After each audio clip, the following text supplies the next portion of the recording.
teman-teman, selamat datang kembali ke channel EasyCore. Di video kali ini kita akan bahas soal-soal TIU lagi. Akan tetapi ini adalah cakupan dari matematika dasar. Jadi di sini sudah ada membahas tentang aljabar matematika, perbandingan, berhitung cepat dan yang lainnya. Pokoknya yang terkait dengan matematika. Oke, langsung saja kita bahas untuk soal yang pertama. Apabila suatu pekerjaan diselesaikan oleh 64 orang dalam waktu setengah hari, berapakah orang yang dibutuhkan untuk menyelesaikan pekerjaan tersebut dalam waktu 4 hari? Jadi kalau misalkan ada suatu pekerjaan, itu untuk 64 orang itu akan selesai dalam waktu setengah hari.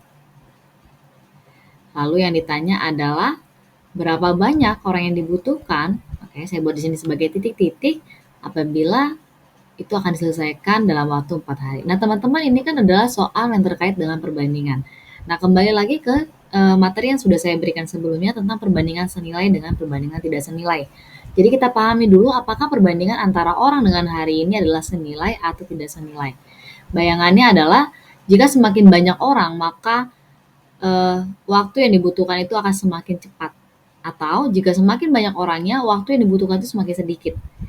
Yang satu cepat, banyak, waktunya semakin sedikit. Berarti kan ini perbandingannya adalah perbandingannya tidak senilai atau berbalik nilai gitu ya.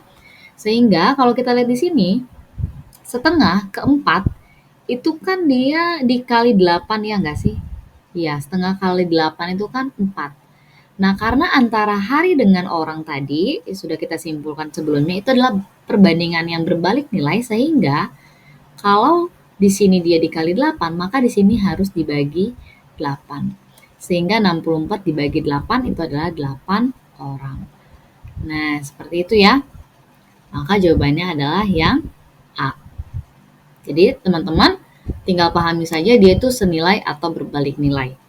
Jadi, sebenarnya Kak lihat ini berbaliknya apakah yang satunya dikali, satunya lagi harus dibagi. Nah, boleh seperti ini kan dikali 8/1 itu sama saja dengan dikali 1/8. Kebalikan dari 8/1 kan 1/8. Nah, 64 dikali 1/8 itu kan teman-teman sama saja dengan 64 dibagi 8. Ya kan? Oke, kira-kira seperti itu. Kita lanjutkan ke soal yang kedua. Nilai mata kuliah Ari pada semester lalu adalah agama 80, akuntansi 85, dan seterusnya. Lalu tanya adalah dari data tersebut berapa median nilai yang diperoleh Ari. Nah, teman-teman harus pahami dulu median itu apa. Nah, median itu adalah nilai tengah. Nah, akan tetapi kalau kita mau mencari median, datanya harus diurutkan terlebih dahulu. Jadi yang penting adalah data diurutkan. Nah, diurutkan dari apa? Dari yang paling kecil sampai yang paling besar. Sehingga kalau kita lihat ini angka-angkanya ya, ada 80, 85, 70, nah seterusnya. Yang paling kecil itu adalah 70 dan itu muncul sebanyak 3 kali. Jadi 70, 70, 70. Berikutnya ada 80 sebanyak 2 kali.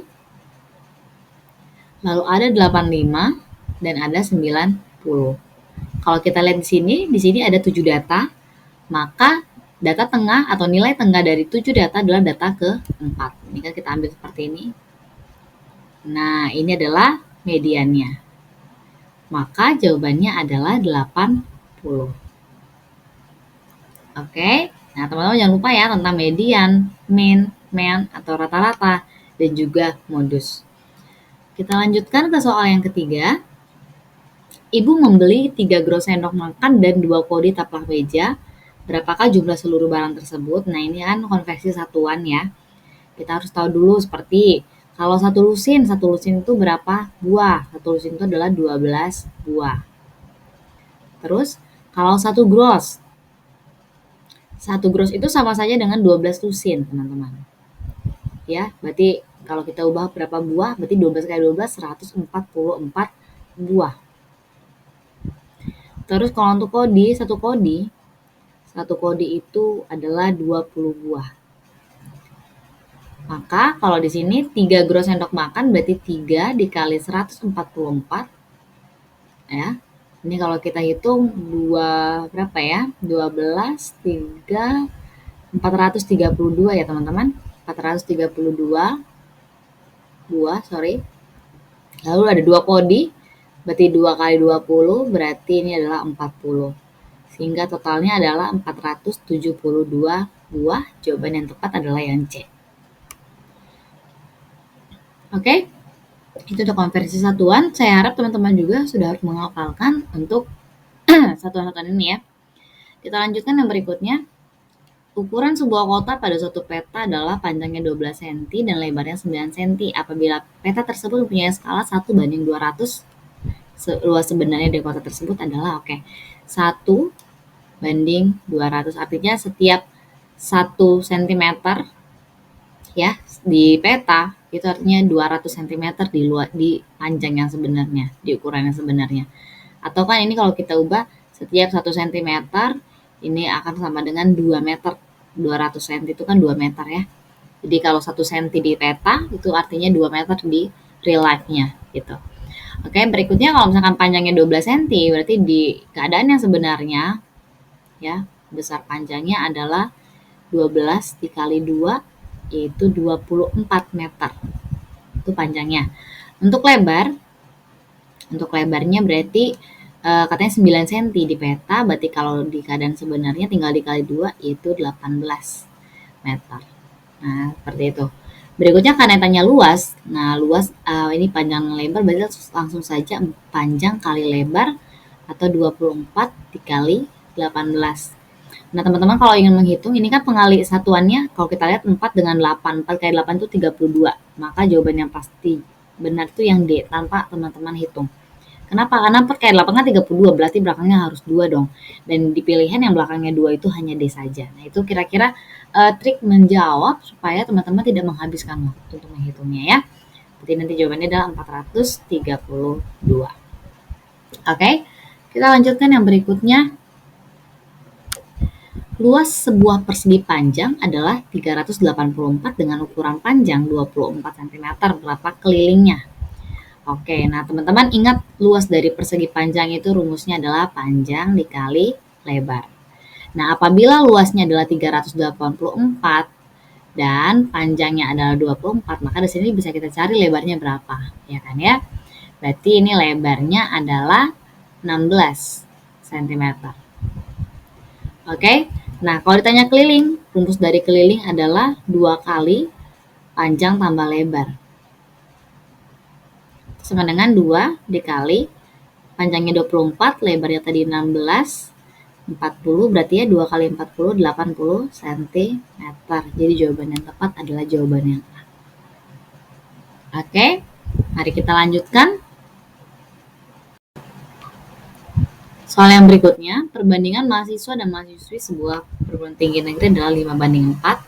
Apabila jumlah mahasiswa adalah 120 orang, maka jumlah seluruh mahasiswa-mahasiswi adalah, oke ini perbandingan lagi.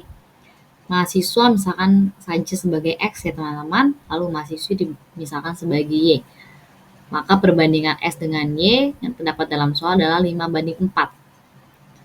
Terus apabila jumlah mahasiswinya berarti Y-nya ya, Y-nya 120 orang, total dari mahasiswa tambah mahasiswi berarti. Nah, kita cari dulu berapa banyaknya mahasiswanya. Nah, kalau di sini 120, berarti kan kalau kita mau cari X-nya berapa, ini bisa gini ya, 120 dibagi 4 dulu, 30 ya, lalu dikalikan, hasilnya tadi kita kalikan ke sini, berarti 30 kali 5, 150. Sehingga kalau ditanya total, langsung tinggal totalkan 150 ditambah 120, totalnya adalah 270 orang. Jawabannya adalah yang D. Oke, mari kita lanjutkan ke soal yang berikutnya. Kereta api dari Jakarta ke Semarang ada 4, sedangkan dari Semarang ke Madiun ada 3. Jika Ruli ingin pergi ke Madiun dari Jakarta melewati Semarang dengan kereta api, ada berapa cara yang dapat dia lakukan? Oke, ini kaidah untuk ini sebenarnya awal dari peluang ya kalau waktu SMA itu kita pelajari ya. Oke, dari Jakarta ke Semarang itu ada 4 cara. Nah, ini ada 4 cara. Terus dari Semarang ke Madiun itu ada 3 cara. Nah, atau misalkan ada 4 jalan dan 3 jalan begitu ya. Maka ada berapa cara yang dapat dia lakukan? Ya tinggal kita kalikan saja, 4 kali 3 adalah 12. Nah, seperti itu teman-teman. Tapi kadang ada soal yang seperti ini, misalkan dari Jakarta ke Semarang, ya, lalu dari Semarang ke Madiun, terus dia mau balik lagi, gitu, mau balik lagi ke Jakarta, tapi tidak boleh melewati jalan yang sama. Ada juga tipe soal seperti itu, mungkin akan saya bahas di video-video yang berikutnya ya. Ini untuk tipe soal yang masih tergolong mudah. Semakin lama nanti saya akan membahas soal-soal yang bertipe HOTS atau yang bertipe agak setingkat atau 2 tingkat lebih susah lah dibandingkan soal-soal ini. Oke, sepertinya cukup sampai di sini saja video ini. Jangan lupa teman-teman selalu dukung dengan cara subscribe, like, komen, dan juga share. Oke, sampai jumpa di video-video yang berikutnya. Terima kasih sudah menonton.